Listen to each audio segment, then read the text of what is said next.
Bismillahirrahmanirrahim. Assalamualaikum warahmatullahi wabarakatuh. Apa kabar Bapak Ibu guru, guru belajar dan berbagi di seluruh Nusantara? Salam guru belajar, salam sehat, salam sukses dan salam bahagia selalu untuk kita semua.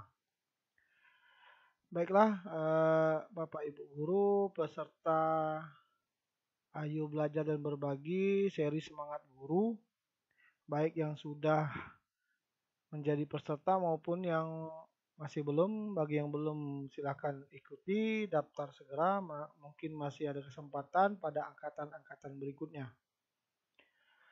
Baiklah, Bapak Ibu guru semuanya, video saya kali ini tentang khusus pada pelajaran 1 Asynchronous Resilience, Tangguh dan Teknologi pada tugas mandiri. Jadi pada tugas mandiri ini kita disuruh atau diminta membuat rencana pengembangan diri. Jadi latihan mandiri di sini pada pelajaran 1 rencana pengembangan diri untuk menajamkan hasil belajar Anda di sesi webinar sebelumnya. Kita diminta untuk mengerjakan latihan. Beberapa catatan tentang latihan ini: pertama, bersifat pilihan, tidak dikumpulkan ke tim pemateri. Agar Anda punya pengalaman praktik perdana, dirancang untuk membantu Anda mengikuti episode berikutnya. Seperti telah dipaparkan, posisi praktik pembelajaran Anda dalam SAMR ditentukan oleh bagaimana teknologi digunakan dalam kegiatan belajar dan setinggi apa sasaran belajar yang Anda tetapkan.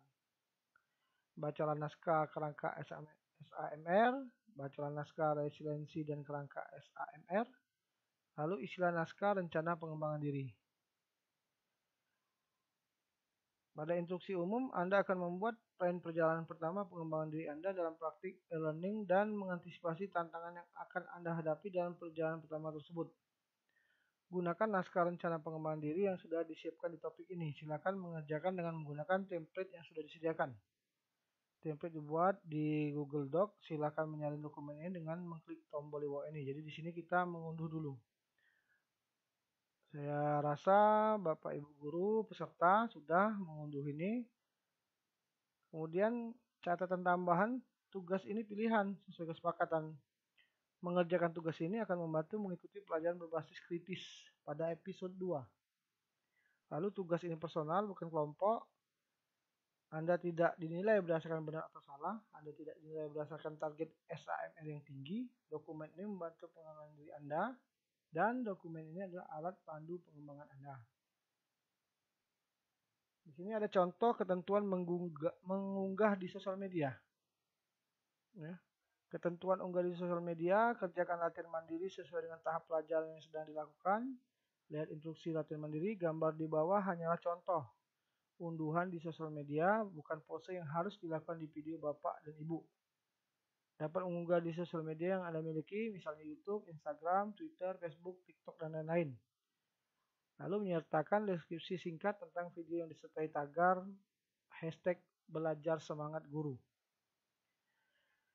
Nah, ini adalah penjelasan mengenai latihan mandiri pilihan 1 rencana pengembangan diri. Berikutnya kita unduh. Lalu kita kerjakan latihan mandiri tersebut. Dan kebetulan saya sudah mengerjakannya dan akan saya unggah di sinilah di video ini. Akan saya tampilkan. Nah, ini adalah hasil tugas BIMTEK non-teknis pengembangan diri, resiliensi, dan SAMR, tugas mandiri. Jadi instruksi umum catatan tambahan, kemudian tenggat waktunya sudah dibahas tadi di LMS. Lalu isinya, bagian 1 data pribadi, nama, isi, sekolah, lalu rencana umum. Pada bagian 2 rencana umumnya adalah pertanyaannya atau isi yang akan diisi di tingkat apakah kira-kira praktek learning Anda sekarang.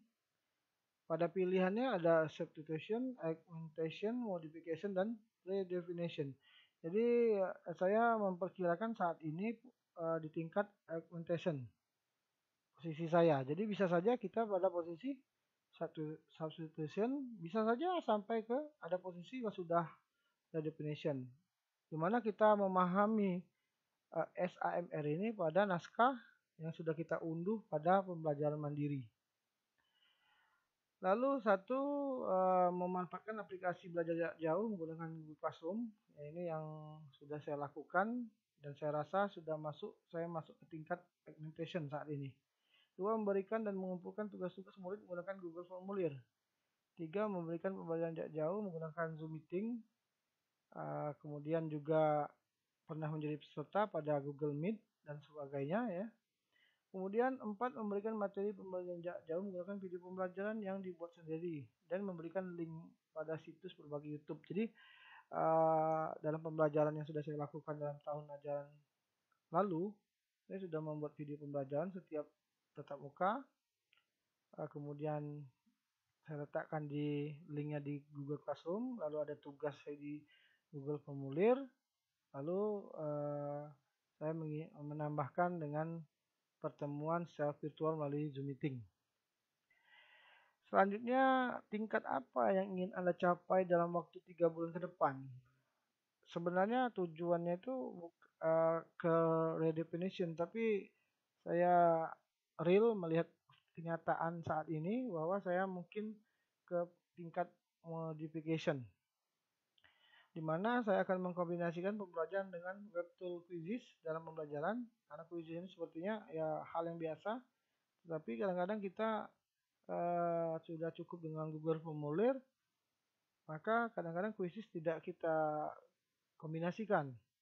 Lalu mengkombinasikan pembelajaran dengan papan tulis digital Jamboard dalam pembelajaran. Jadi saya sudah menggunakan ini sebagai peserta pada saat meeting di guru penggerak. Jadi setiap bersama fasilitator menggunakan Jamboard, kemudian juga bersama instruktur juga demikian, dan berkegiatan yang lain. Tapi sebagai guru kepada murid belum pernah saya lakukan. Ketiga, mendorong murid untuk mandiri dalam memahami materi ajar, aktif bertanya dan berpendapat. Baiklah Bapak Ibu Guru, pada bagian 3 yaitu rencana praktik e-learning saya. Saya di sini pada mata pelajaran matematika, topik jarak antar titik nanti di awal masuk. Walaupun nanti ada materi yang lain bisa juga diubah karena ini hanya sifatnya bisa diganti kan. Jadi praktik learning Anda sebelumnya. Jadi saya menggunakan Google Classroom, Google Formulir, video pembelajaran yang sudah saya buat sendiri setiap pertemuan. Di sini guru memberikan pembelajaran melalui Google Classroom, guru memberikan materi pembelajaran jarak jauh kepada murid menggunakan video pembelajaran yang dibuat sendiri dan memberikan link pada situs berbagai YouTube. Guru memberikan dan mengumpulkan tugas-tugas murid menggunakan Google Formulir. Lalu praktik learning yang akan saya coba, yaitu mendorong murid untuk mandiri dalam memahami materi, ajar, aktif bertanya, dan berpendapat dalam pembelajaran jarak jauh tersebut. Lalu aplikasi yang saya gunakan untuk mencapai tingkat berpikir, karena saya akan mengkombinasikan aplikasi yang baru dalam hal penggunaannya, yaitu Quizzes dan Jamboard. Jadi ini mengajak anak untuk berpikir di awal atau dalam hal pembelajaran itu mungkin sebagai motivasi ya, nanti Jamboard sebagai proses pembelajaran. Itu papan tulis digital. Lalu gambaran umum kegiatan belajar, murid masuk kelas pada Google Classroom, guru memberikan pengantar berupa petunjuk dan tujuan pembelajaran, guru dan murid menarik kesimpulan hasil pembelajaran yang ditulis pada Google Classroom. Ini gambaran umum. Lalu pada pelaksanaannya, guru memberikan link video pembelajaran pada situs berbagai YouTube. Guru memberikan pretest menggunakan quizzes. Nah ini akan saya tambahkan nanti pada saat pembelajaran tahun ajaran baru ini. Guru membentuk kelompok kecil masing-masing 5 orang. Murid bekerja dalam kelompok mendiskusikan tentang masalah yang diberikan di dalam video pembelajaran dari beberapa contoh kasus pada atau di dalam isi video pembelajaran tersebut. Lalu murid mempresentasikan hasil diskusinya dan kelompok lain memberikan respon pada pertemuan di Google Meet atau Zoom Meeting. Guru memberikan tugas secara mandiri, lalu murid mengumpulkan tugas melalui Google Formulir. Nah, di sini pada bagian ini saya artinya penerapannya atau rencana praktik learning saya ya. Kemudian pada bagian keempat panduan resiliensi. Jadi di sini ada isian berdasarkan pemahaman Anda dari matrik keterampilan tantangan, keterampilan apa yang Anda perlukan. Keterampilan teknisnya saya memerlukan kombinasi fitur-fitur dalam satu aplikasi, lalu kombinasi penggunaan aplikasi. Pada keterampilan pedagogi, mendorong murid untuk mandiri dalam memahami materi ajar, aktif bertanya, dan berpendapat. Lalu tantangan yang saya nanti adalah khawatir murid tidak berpartisipasi atau khawatir murid tidak menguasai materi.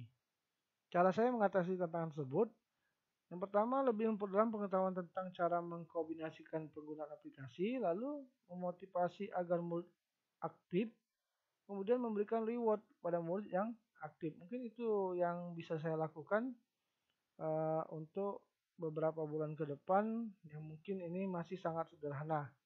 Karena itu para penonton, Bapak Ibu guru, saya mohon komentarnya, kemudian kritik dan saran membangun pada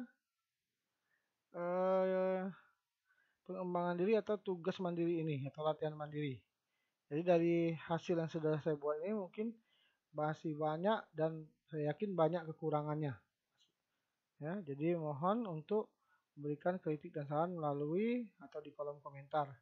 Jika bagi Anda ini adalah baik atau bagus, silakan like.